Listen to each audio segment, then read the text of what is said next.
ওকে, তো চলেন নেক্সটে যাওয়া যাক সামনের দিকে। আই থিংক এই পর্যন্ত আপনি বুঝতে পারছেন যে কাস্টমার কিভাবে দেখবে, কিভাবে মানে এই পর্যন্ত আসবে। তারপর চলেন আরেকটু নেক্সট পরের প্রসেসটা একটু দেখা দিই অর্ডার কইরা। মনে করেন কাস্টমার এখানে তার নাম, ঠিকানা, ফোন নাম্বার, অ্যাড্রেস দিয়ে হচ্ছে অর্ডারটা প্লেস করবে। ওকে, যদি আপনার সাইজ ভেরিয়েশন না থাকে তাহলে তো কোনো সমস্যাই নাই।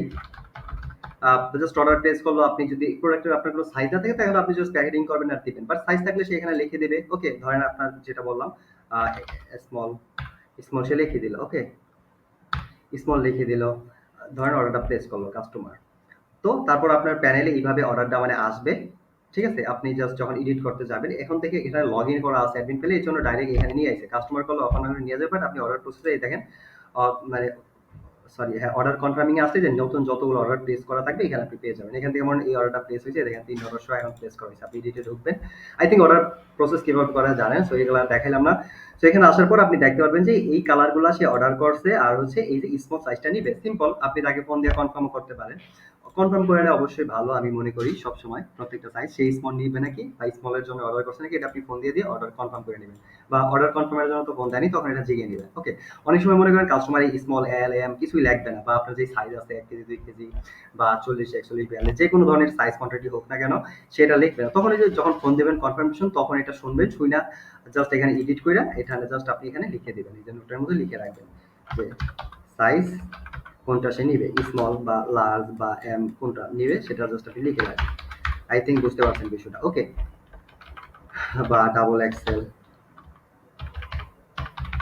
এভাবে আপনি সবগুলা জিনিসটা লিখে লিখে সেভ দিয়ে রাখবেন। ওকে, দেন হচ্ছে এই জিনিসটা প্রসেস হইলে আপনি এটাকে কনফার্ম করে রাইখা দিবেন অর্ডারগুলাকে। ধরেন এইভাবে ধরেন কনফার্ম করে করে রাখলেন, এভাবে প্রসেস করতে থাকলেন। দিন শেষে আপনি যখন ইনভয়েসগুলো প্রিন্ট করবেন, প্রত্যেক ইনভয়েসের সাথে চলেন আমি একটা জাস্ট ক্লিক করে দেখাই।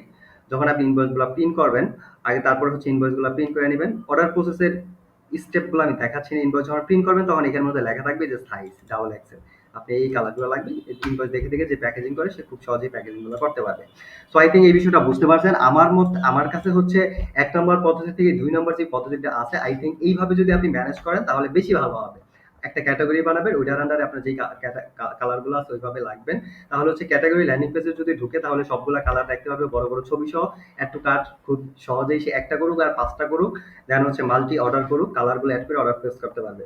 এইটা গেল একটা। অথবা সে যদি ডাইরেক্ট কোনো প্রোডাক্টে ঢুকে রিলেটেড প্রোডাক্ট ফিচারের মাধ্যমে সে এটার যে কালার গুলো আছে সেগুলো নিচে দেখতে পারবে। সো আই থিঙ্ক মানে একটা প্রোডাক্টের মধ্যে কালার ভেরিয়েশন ফিচার যদিও থাকে, একটার মধ্যে সবগুলা কালার অ্যাড না করে আপনি এইভাবে করলে জিনিসটা বড় হবে। তো তারপর আপনার 2টা পদ্ধতি দেখানো হইলো, যেটা আপনার ভালো লাগে ওইটা হচ্ছে আপনি ইউজ করবেন। ওকে, ওইভাবেই আপনি আপনার জিনিসটা ম্যানেজ করবেন।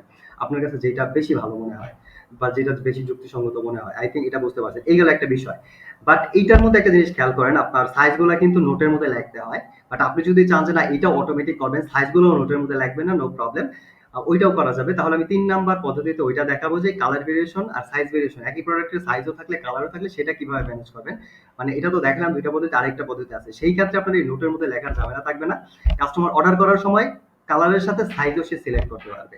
দেন হচ্ছে আপনার এই নোটবুক দরকার নেই। প্রত্যেকটা এই যে এখানে যে কোয়ান্টিটি আছে এইখানে ধরেন এই যে রেড কালার হচ্ছে আপনার ধরেন স্মল নিবে, তারপরে মানে ব্ল্যাক কালারও স্মল নিবে, ইয়েলো কালার স্মল নিবে। 3টা যদি এক হয় তাতেও সমস্যা নেই, 3টা যদি আলাদা হয় তাও সমস্যা নেই। এইখানেই লেখা থাকবে। ধরেন রেড কালার সে ডাবল এক্সেল নিবে, ব্ল্যাক কালার সে স্মল নিবে, ইয়েলো কালার সে মিডিয়াম নেবে। এইভাবেও চাইলে সে নিজেরটা নিজে সিলেক্ট করে দিতে পারবে। দেন হচ্ছে আপনার এই নোটের ঝামেলাও নাই। আপনি ইনভয়েস প্রিন্টের সময় অটোমেটিক হয়ে যাবে সবকিছু। সো ওই পদ্ধতিটাও আমি দেখাবো 3 নম্বর পদ্ধতিতে। তো সাবধানে থাকেন, দেখা হবে নেক্সট ভিডিওতে। আসসালামু আলাইকুম।